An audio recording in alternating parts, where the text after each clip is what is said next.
And also another thing, when you think about the accomplishments of people who've come before you, you realize that the blueprint has already been set. Now, it's not always identical. What makes someone else successful is always going to be based upon what they deem to be successful, right? Everyone has their own measure, but you can definitely get some elements of what people did that worked, and you can see what didn't work. I love that. So you try to reduce your exposure. That's a good way to put it. More than a show about money, you'll see how success starts with the right attitude and requires a healthy dose of help from mentors who can guide us where we want to go. Jeremiah Amaku is in an unusual profession that sees firsthand the many mistakes people make, and he'll teach us how to avoid these nasty pitfalls. He'll also share the secrets of success and a happy life.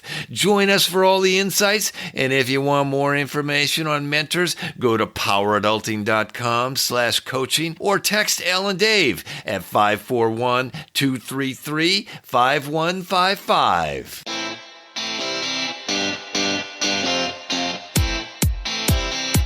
This is the Power Adulting Podcast, where we are hunting down the experiences, struggles, and golden nuggets of wisdom from our helpful guests. Stay tuned for an exciting weekly adventure that uncovers practical tips, tools, and tactics to get you from stuck in the muck to smashing your way through life's toughest roadblocks. Hello, everyone. Well, today we have the awesome opportunity to chat with an extremely driven individual who has developed an automated system for generating wealth in his industry. So we are so excited, Jeremiah, to learn more about your journey and your successful entrepreneurial perspective. So welcome to the show, Jeremiah. Thank you for having me on the show. I'm very happy, very, very excited to be here. I am so excited as well. We've been trying to do this, and one thing or another was coming up. You're so busy with all your different stuff going on, and we are on this end. But wow, we're here, Jeremiah, believe it or not. So anyway, Elle's intro about this automated wealth building is just so fascinating to me. But we want to find out a little bit more about you before we get into that. Wealth building requires money, which normally comes from a job. Cash flow. So can you tell us how you generate that cash flow as a certified athletic trainer? And I kind of want to find out what's going on there. I'd always see if when we've worked together, and I'd see you on a Zoom meeting, and you'd always be in a gym or something like that. So anyway, I want to hear more about that if you don't mind. So I have a long career in pediatric orthopedics, right? It's not life or death. It's sports medicine, right? Mm-hmm. Very fun stuff. Basically, kids fall down, they hit their shoulder or their knee, and kids have this remarkable ability to heal. I wish, we could go back to those days, right? Yeah, we fall and something snaps in half, right? Yeah. I know you're younger than us, but can you imagine this? Not having the ability to not break a bone. It's fantastic. These kids have these remarkable, it still hurts. It's still painful, right? But it's treated like a fracture, but it's not really a broken fracture, right? It's not really a broken bone. So I've done this for a long time, and I work with adults, work with kids, work with high-level cheerleaders, runners, definitely football players, most catastrophic injuries. But I had I still do, by the way, great career in pediatric orthopedics, sports medicine, and I love it. Enjoy it, learn about the human body, learn about anatomy, learn about how it recovers, how it heals, and performance training and optimizing it, right?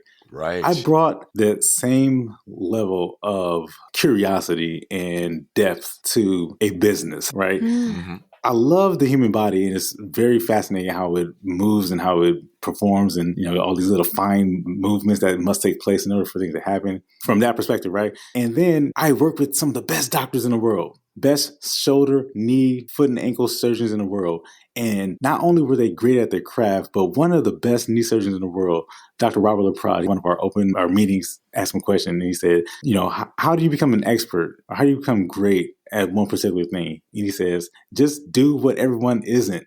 Oh, that's such a nugget of wisdom. Yeah. Boy, that's great. It was incredible. So when I started this notary business, and this is how we met, right? Mhm. We met in these Tuesday meetings, right? Right. And about a year ago, I thought I was onto something because I was doing something that was very unique to my situation. I worked this staggered schedule. The pandemic shut down schools. There were no more sports. And then all of a sudden my income changes, but you just dedicate more time to this business. And as a result, when school started to return, I had this business that was doing really well, but I also had this job. And I didn't want to stop the business. So how do you fit both of them? So what I did was I started automating some of the simple, basic steps, and it exploded. So I thought I'm on to something. I wonder if there was anyone else who would like to know this. And it turns out that there are. That's what I love about you. You're so systematized and so on. So anyway, now that you've kind of piqued our interest, I'm going to turn the interview over to Elle because she wants to really dig into this brain of yours. Go for it, Elle. Yeah, absolutely. So you talked about this entrepreneurial adventure and endeavor that you just began here with the pandemic. And I wondered, how long have you had this drive to be an entrepreneur? And can you tell us what got you into the Notary Public business and maybe explain a little more about Notary Public? Because I think of it as, like just somebody standing there while you're signing documents. Is there more to it? Am I totally off? What is a Notary Public business, and how did you get involved in being an entrepreneur in this business?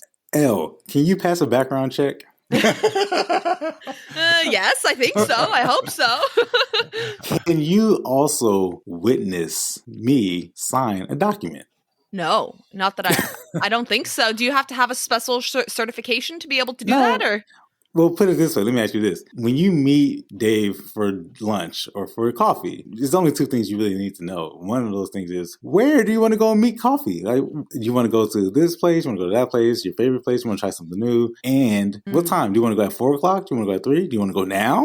You want me to drop everything and go meet you now? So very simple, right? That's what a Notary Public does. That's it. Now, you do witness these documents are, in fact, legal documents, right? These are not just simple letters to your friend, although they can be, but most times these are legal documents. These have your witness. If you wanted to give someone $500,000, would you want to know that that person was that person?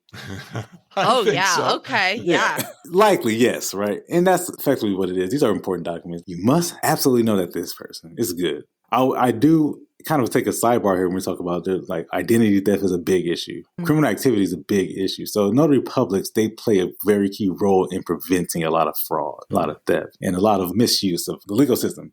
Do you need like a certification to be able to do this legally? Or is this something that if you just have the physical capabilities, like you said, being present at a meeting and being able to witness somebody signing these documents, do you have to have any sort of certification to be able to move forward? Or is it just getting involved in the business? How does that even work? Excellent question. Great question. Because yes, you do. You must. Now, it depends where you live, right? You cross one state line. Every state has their own different rules. California, where I live, most people can regard it as the strictest rules, right? You have to take a test and pass a really hard exam. And that's it, right? But what I talk about is not the technical side. I talk about the business side of it. I talk about breaking it down to a very simple form. Like I said, when I was working with these genius doctors, they were incredibly intelligent. They knew everything about the human body. Remarkable. But they possessed what's called a large intellect. You ever heard of this expression? There's three types of intellect. There's large intellect, there's a ready intellect, and then there's a clear and concise intellect. These doctors were able to break down these massive, complex terms and then make it simple.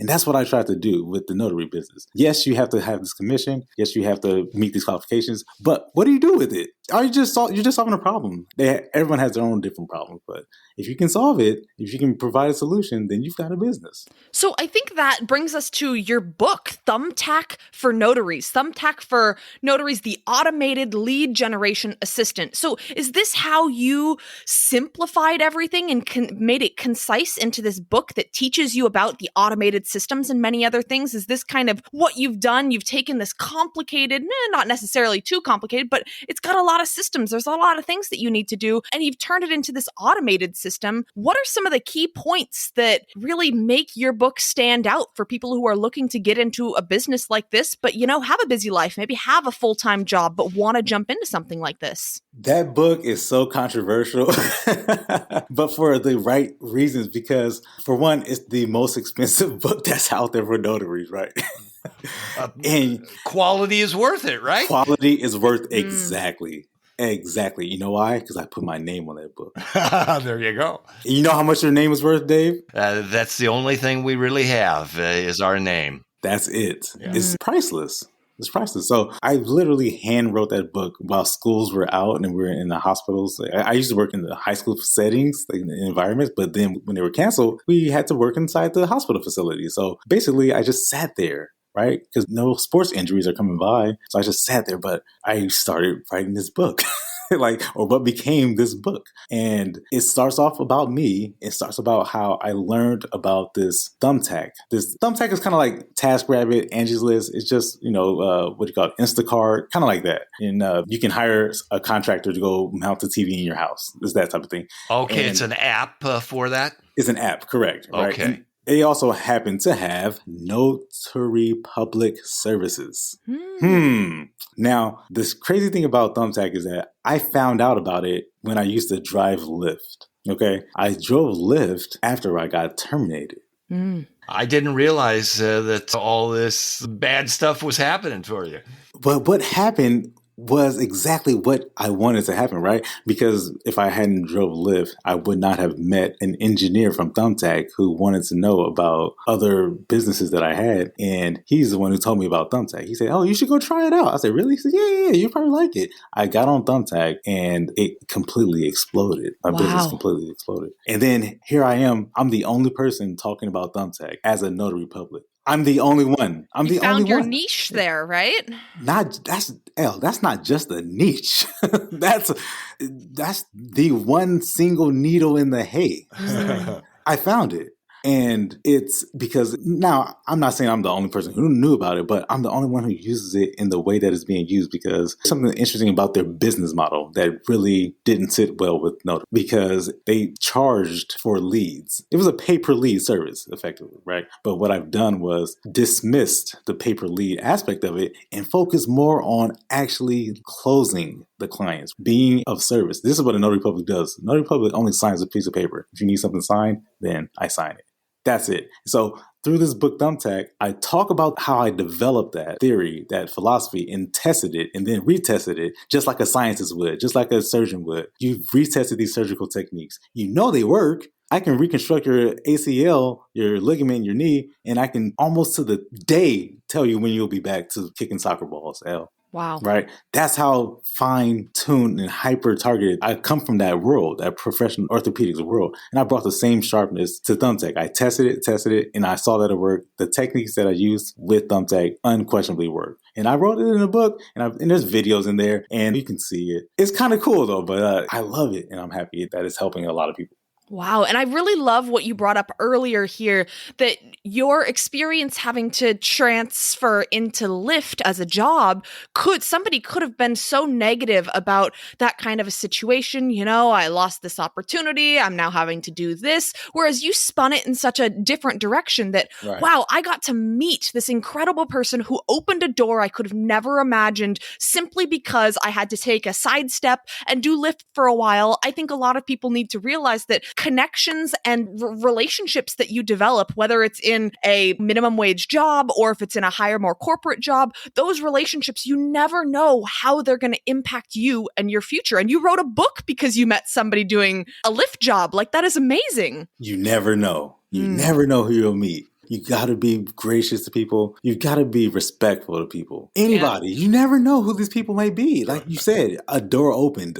And be positive as well on that. Your positivity just comes through and being open to other people's ideas. Absolutely. Car sharing or ride sharing is what it's known as, does get a bad rep. But what I found out was that people were doing incredibly well.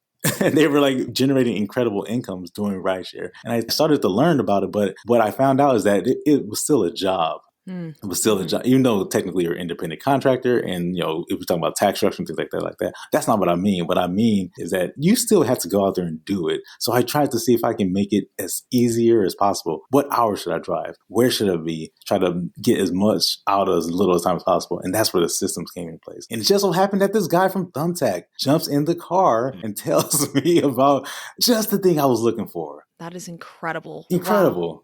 So you have this quote here that stands out to me, and I'd love for you to help me better understand what it means. So your quote that really stood out was, "The water is more important than the pill." And I guess I could kind of come up with something in my head, but I feel like you're going to be able to give me a much better understanding of what that quote means to you and why it impacts you so much. I love that quote because it's a very medical thing, a very doctor joke. You wouldn't hear that necessarily. Yeah, I've never heard anything like that before. I'm a little confused. Right. So for the nurses who are listening, or the healthcare professionals, or the doctor, whoever, they'll probably get this, but I'll try to explain what that silly phrase means. What it means is there's no quick fix. Oh. There's no quick fix. That's effectively what it means. The context in which it was used was a lot of the new resident doctors. They're very young, they're 20s and maybe 30s, and they're coming by, but 1 year out of whatever medical school they came from, and they come highly regarded and whatever, right? And they think they know it all, right? They think they know it all. They think they know everything, right? Oh, yeah, you got an MD behind your name. And not all of them are like that, but you do get those. They are certainly there, unquestionable, right? And they rightfully so, because they're geniuses. Right. What they can do, like the carpentry that's involved with orthopedics and sawing through bones, it's remarkable, the precision that's involved. But I've never heard of it called carpentry, but I guess it is. Carpentry on your body, right? Yeah. That's it. That's all it is. You line it up, measure twice, measure 3 times. Yeah, you better measure twice. Don't miss. Yeah, right. But then you have this nurse who's been there for 25 years, and she knows the attending physician like the back of her hand. She knows what he's thinking, knows what he's going to say, and that's how a proficient clinic is ran. So when you get these new residents who come in, they say, well, I know what the patient needs. Oh, I know, I've seen this case before. Oh, I can help this person by myself, without the assistance of the experience. You can substitute experience. You just can't. You can read all about it, but unless you go through it, you don't truly know it, do you? It's true. Not really. You have to actually experience that. Yeah, I think that's something that Dave and I have actually been talking about, is that theory is fine and dandy in school. Theory is great, but when you're in the real world, like when you're in a hospital or you're in a medical setting, theory is great until you actually have the scalpel and you're digging into somebody's body and you're like, oh, do I remember what those images actually looked like? Yes. Like having that experience and actually having done those different surgeries so many times over, you truly have that kind of muscle memory. Whereas if you're just coming from theory and you just kind of have that vague understanding, you know what the book said and you know what you studied, but have you actually done it before? Having a mentor or having somebody there who has that experience is so important. Yeah, book learning is one thing, but actually cutting into somebody, it looks totally different when you get in there, right? That's like what YouTube has done, right? YouTube is a very incredible resource. So there's some people who argue that YouTube is more valuable than a college education. But you can watch as many videos as you want. At the end of the day, don't you have to go out there and do it? Otherwise, right. What are you talking about? Do you know what you're talking about? Unless you've actually done it. I don't think so. And it seems then, Jeremiah, like you have really just embraced the idea of mentorship and having people in front of you and surrounding you who, help move you in the direction that you're looking to go. Meeting this guy in the Uber or in the Lyft that you were driving. And also this guy named Asad Malik, who is the mentor that helped you move into your entrepreneurial ventures. And I wanted to know, how do these mentorship opportunities revolutionize the way that you can achieve your goals? Tell us about Asad Malik and what he did for you. I call him my enlightener.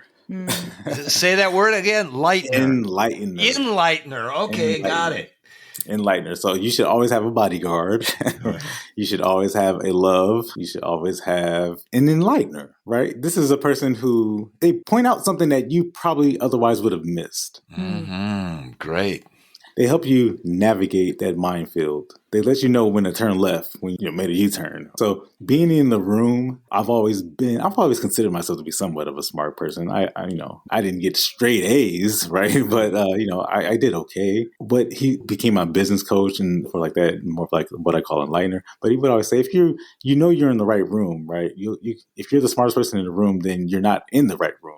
I love that. Find another room, right? And that's a good thing because you want to struggle. You want to feel resistance is good. And it's the way you respond to the resistance, that builds your character, that builds your ability. And you also establish a lot of self-esteem and confidence. So once you seek it out and it's there and you try something that you never tried before, then that's how you respond. And he's the one who kind of brought that foundation out. And it shows. It shows.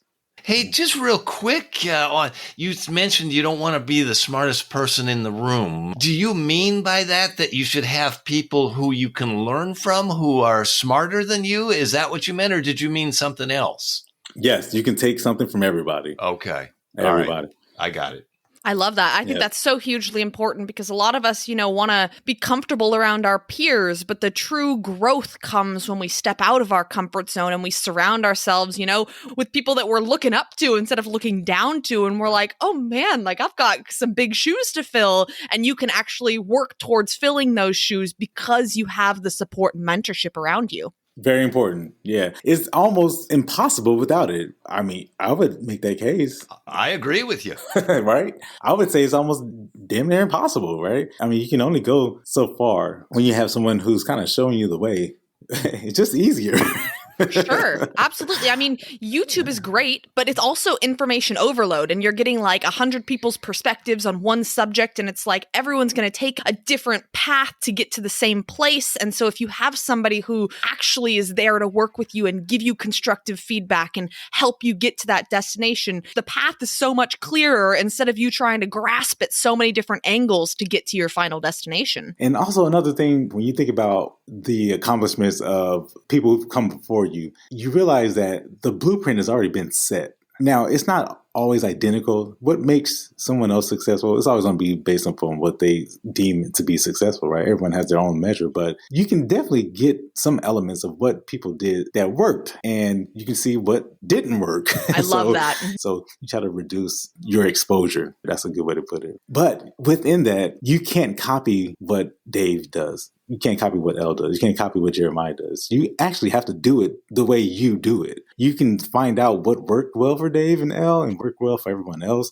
That's where the success has leaves clues. But ultimately, at the end of the day, it's you. It's your own purpose, right? That's what people tend to think about now with purpose and finding what it is that they are passionate about. So I just took what worked for men of my background and put my own modern swag on it. And it worked. It should work because you're only measuring yourself by your success. You're not measuring yourself. It will work. You just, if you do it, if you don't try to take corners, don't try to do anything illegal or try to do anything that will put you in any trouble, it eventually works out because the success has already been laid there. And then you're finding your own purpose in that whole process. Finding within that process, you're discovering yourself. And that's where your happiness comes from to me.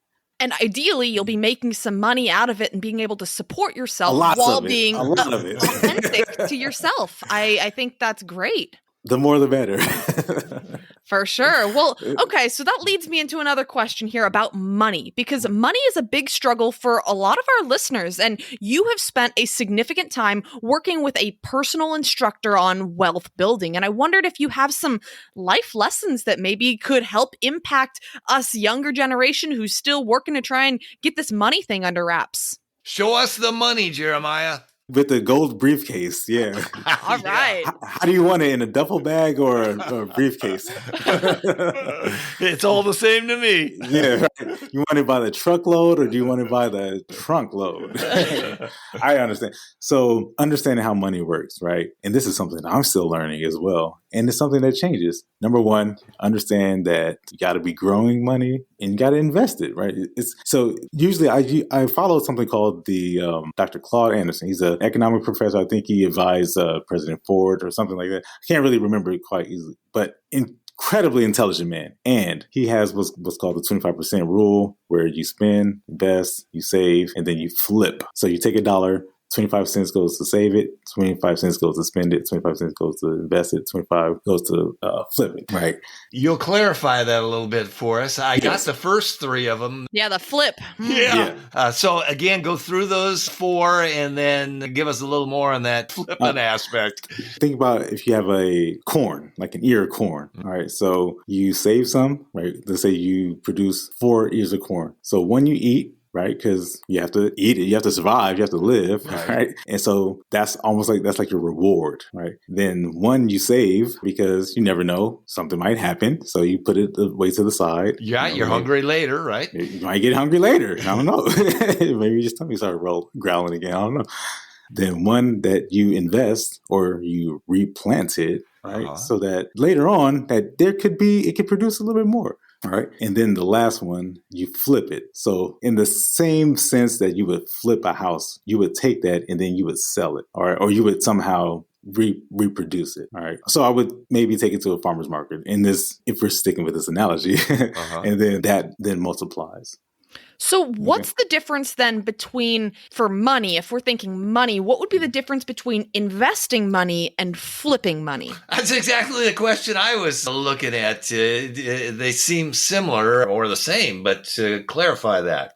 Mm-hmm. So if I take $1 and then I took 25 cents and I invest that into, maybe $1 isn't the right amount, but let's just say it's $100. Yeah. And then, you take $25 and then you put that into some type of product, some type of vehicle that would benefit you, whether it's Roth IRA, whether it's a life insurance policy, things like that. Yeah, something that would grow. Something that would grow, right? It's going to definitely beat what's called inflation, all right? And for listeners who don't know inflation means that the value of the money is actually going down. But the difference between flipping, now what's flipping? Flipping means I take those, again, we're keeping with this $100, all right, because 25 has been invested. Mm-hmm. Now another 25 is going to go and flip it. So let's say I have a tire shop and I use $25 of the money that I've earned, and then I buy valve covers for my tires so that it becomes much easier for me to sell tires because it becomes more attractive. Maybe not the best analogy, but no, that is a pretty good analogy, though. You find another revenue stream from that corn or that $25, whatever Correct. The matter. So you find you're doing something right now, and you branch out and create another revenue stream with that. That's what that flipping is. That's it. So you take something that exists and then you maybe refine it a little better, and then, or you add something to it, maybe take something away, and then you somehow make more of it. Right. Or change its form, or, it gets more expensive because it looks nicer, or maybe you call it something different. You call it gourmet corn. I don't know. Organic corn. And then you charge a higher premium stuff for it. So you flip it.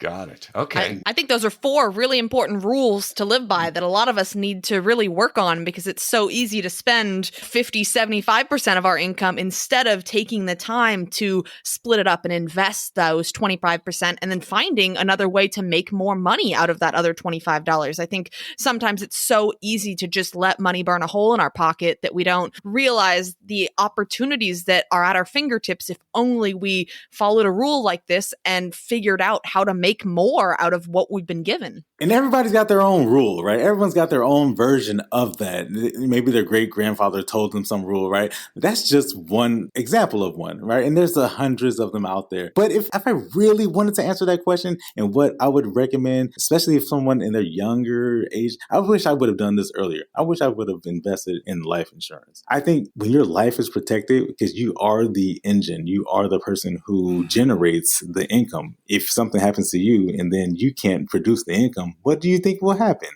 Right. So, and as a notary public, I've seen it firsthand. I've witnessed it in person when people are not protected in the same way. So I think when you have, and what I've come to notice is that once you have that reassurance in your mind, in your heart, you know that no matter what, at the very least, my lifestyle won't drastically change, at least, or the people around me, things like that, because I'll have this protection. I think that's when you can start making your entrepreneurial leaps. That's interesting. So you're like protecting yourself so that you feel more comfortable making riskier moves. Would you drive faster with a beat up car or with a brand new Corvette? Yeah. Yeah, more safety features there. More safety features. Now all of a sudden you can take a little bit of a chance, but as you know, it's not really a chance, is it? Right? These are just stuff that you have to do. You have to take these steps in order to reach the next level. But you have to have something behind you in case you fall, just in case, because people do fall. They slip and fall. Yeah. Well, as a notary, you said you've seen it firsthand. By that, do you mean you will notarize documents because of cash payouts from life insurance? Great question. That's an excellent question. And that's not what I meant. Oh, okay. All right. But I've seen that. But that's a fantastic point because I have seen that. I have done that. And I jokingly say, hey, congratulations, right? But I've also seen on the opposite side, which is more common, which is when, let's say, a family member passes away unexpectedly, right? Because it does happen. It does happen. And nothing was documented. Nothing was in place. And you really have a legitimate legal problem now, right? And it can get nasty, especially if people don't really understand how it works. And what I've come to see firsthand is how that whole legal process works. So you kind of see a backdoor, get a perspective of that. And I think that's actually, Dave, what happened with my mom, too, when she passed away. You told me about how you had gotten life insurance for yourself because you were like, oh, I need to protect myself. I'm bringing in all the income, yada, yada, yada. And then I'm not protecting myself. I'm protecting my family. Yes, by protecting yourself with the life insurance policy. But you didn't take one out on Mom, I don't think, right? I did not, no. And so that's an important point. You never know what's going to happen. And once something happens, that's too late. You can't do anything about it then. Yeah, and you're going through that, like you've probably seen, Jeremiah, people are going through this grieving process, and then it just gets messy beyond messy. At least if you have the security of, like you say, a payout on that life insurance, it allows you to grieve for your loved one. And I'm going through that now. It's when you read about it and you hear about it and people tell you about it, it's not like when you actually really experience it. Nothing substitutes experience. For sure. Absolutely. But you know what? It's an opportunity to really learn a lot as well. The hard way. The hard way. That's absolutely right. The hard way, right? You never want to do it the hard way. You want this to be easy, right? Well, that's why we have these shows, is so people like you can tell younger people how to avoid doing it the hard way. Avoid it, please. If you can. Yeah. Right. It's not always possible, but yeah, you're right. This is a great show, by the way. Can I take a moment just to say this is a fantastic show. I really do enjoy the format of the show. Great show. I love it. Thank you, Jeremiah. Thank you so much. And it's people like you who make it so great. Literally, we wouldn't be where we are today if we didn't have such incredible guests with so much wisdom who really just teach us and younger generations all the things that we never learn in school. It's like you graduate and it's like, good luck out there, and nobody teaches you, and people don't know to find mentors and bodyguards and enlighteners, because that really is what this show is all about, is bringing in different people who we find so wise to help enlighten people, because there's so much that is there that's below the surface that we don't know. And it takes that one person to be like, oh my gosh, this is my secret. Come on, why aren't you doing this? Yeah, I think that's the one thing that's going to come out of this whole pandemic thing, is that we will absolutely need community. Like, you absolutely need people around you. Like, come on, you can't be disconnected. That's not good. Yeah, we've lived for a year and a half disconnected. Now we need to get that community again, right? Absolutely. Come on. I understand the safety risk, but I think people will realize we need each other. Like, you really do. It's not going to be easy. With the further apart we are, that just makes it worse. Absolutely. And so to just really people... Can I hold your thought there? Sure. You guys mentioned bodyguard and we mentioned life insurance, but we didn't really connect the two there. Okay. So I think I know what you meant by you talked about bodyguard, but Jeremiah, could you just give us a quick, what that means to you? That's somebody who, they play similar roles. Like, these are people that are in your circle that play very distinct roles, but nonetheless, they're all the same, right? You go to someone for advice, you go to someone for physical, educational advice, maybe a spiritual, emotional advice. And this person, then you also go to people just for business advice. You go to people, maybe for marriage advice. These aren't like literal bodyguards, right? These people aren't like carrying knives and stuff around you, which would be pretty cool. But these are people, these are like advisors, right? And protectors in a way. Yes. And whether or not they know it, they may not know it, but you know it. And you call these people for certain things, depending on certain questions you ask. Okay, so bodyguard, I was thinking that was referring to life insurance, you're protecting your body, but no, you're talking about people who are guiding you to avoid the pitfalls of life. Yes. Okay. Those type of bodyguards. Okay, yes. That's great. Thanks for clearing that up. I think that's something that actually we in our program want to focus on, is building a network of people around our young clients to help keep them on track, keep them accountable, keep them with kind of people to reach out to for advice. And I think this idea of a bodyguard is exactly what we'd like for people to start crystallizing in their minds. Sometimes they know who that person is, but being able to talk to that person and be like, I respect you so much. I'd love for you to help support me in this healing journey that I'm on, or this financial journey that I'm on. And having that kind of a bodyguard to really elevate you and motivate you and keep you safe when, you may be making some risky decisions, you may be going down the wrong path, and them to be like, come on, let's come back to the main path. We need to keep going this way. I think that is so hugely important. Is that what the law of attraction is? Something like that, yeah. Yeah, just what you're saying there with bodyguard is so right on track with our thinking too. So I'm glad you brought it out to the surface today. No, thank you. I like the way Elle put it. That was so well put, because even how names have meaning, words do have meaning. Bodyguard just has, it just sounds like armor. And to me, at least, when I hear that word, that's what I think of. It could just be me, but I think I think of 007, James Bond, kind of like he's protecting our country or whatever. Like a spy. Yes. Well, that leads me into my next question here. Is we were talking here about 2020 being a big year for social justice and people being able to speak out and really just get to voice what their experiences have been like and how they're reacting to these experiences. And I just wanted to open up the floor to you if you wanted to discuss this idea of social injustice, and if you had anything that you wanted to share with our listeners about your own experiences. The moment we live in is a very, very unique time, just with the amount of access to information that we have. And I started to look at it for the people that are involved and what it is that they are believing. I started to see that everyone wants the same thing. They want safety. They want to feel like they're loved, or at least that they're involved, or that they matter. Everyone wants to be included. No one wants to feel left out. And that's where you get some people who really want to not feel left out. Right.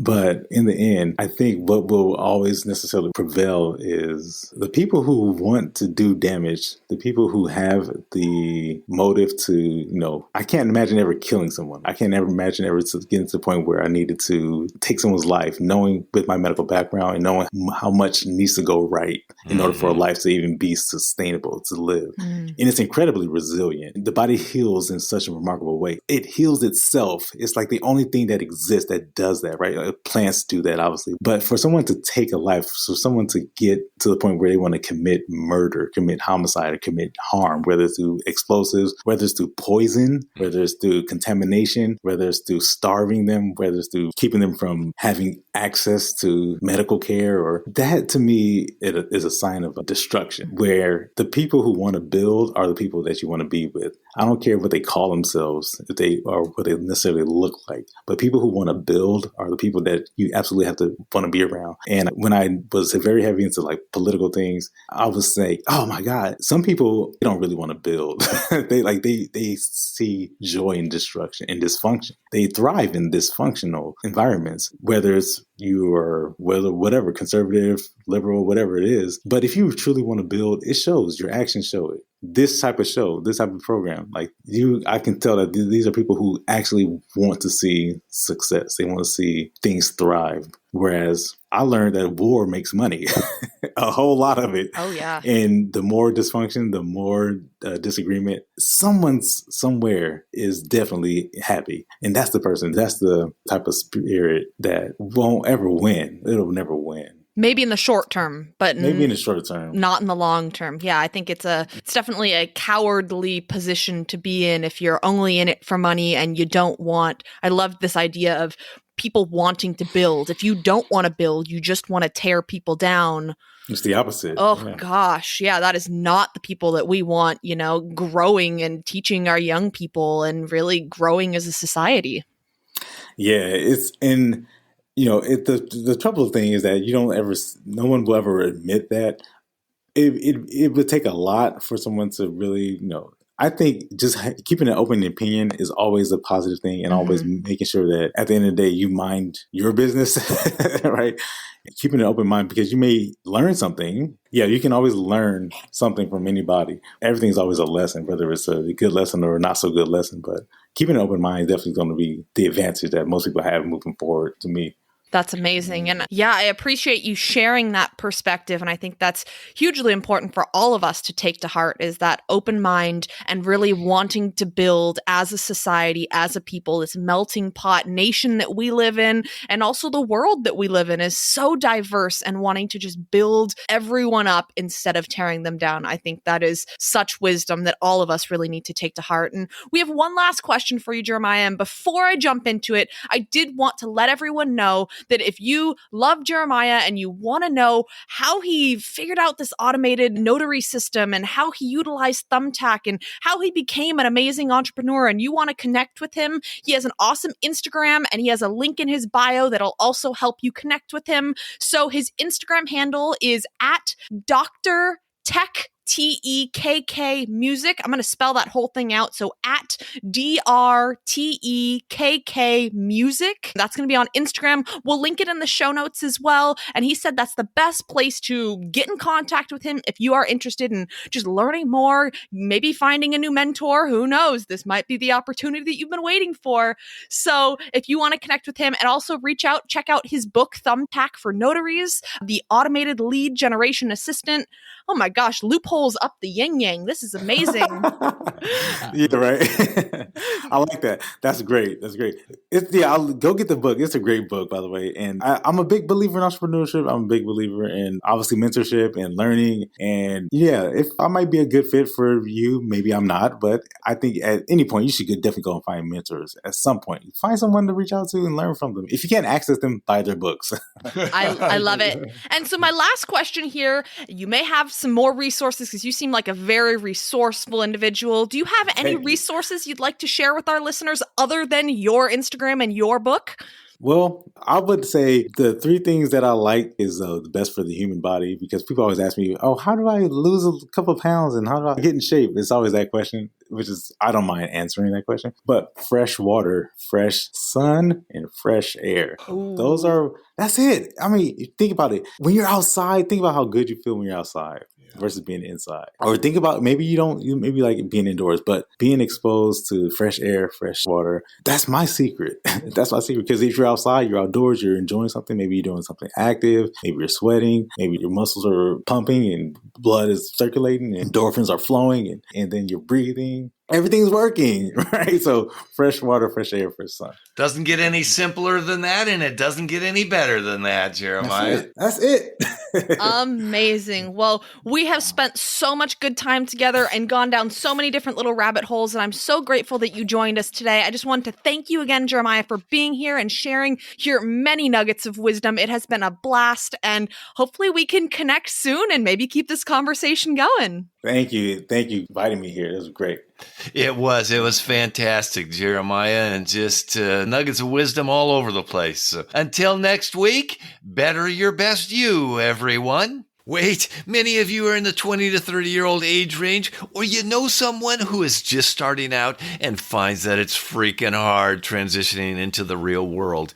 I mean, many of our clients come to us with questions like, how do I find the structure I used to have in school? How do other people figure all this adulting stuff out? When will the pain of all these problems go away? Is there a simple way to set up my finances? What things should I prioritize for a better future?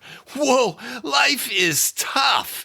Well, let me tell you, you are not alone.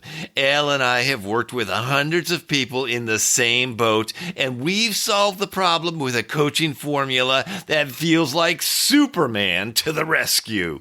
Here's the scoop. You missed enrollment for our recent 8-week online journey that takes 20 to 30-year-old changemakers from stuck in the muck to purpose-driven confidence, even if you have no time and life feels way out of control right now. Yes, this opportunity is gone, but you can get ready for the next session and reserve a seat because these spots are limited. Go to poweradulting.com/coaching to learn more and text us from that info page and we'll text you right back to answer all your questions. Again, check us out at poweradulting.com/coaching. See you there. Elle and I are thrilled you joined us on the Power Adulting Podcast. We love helping you and always want to improve. Feedback is essential for us to produce the absolute best show possible, especially in these early days. Could you help us out by doing a quick rate, review, and subscribe on Apple Podcasts or whichever platform you use? Take a quick pic of your review and send it to us at Power Adulting on Facebook or on Instagram. If you prefer email, the address is contact@poweradulting.com. Either way, Elle and I would be immensely grateful, and we'll list you on our website in the Founding Listener Hall of Fame. Thanks so much for joining us, and we'll see you next week on the Power Adulting Podcast.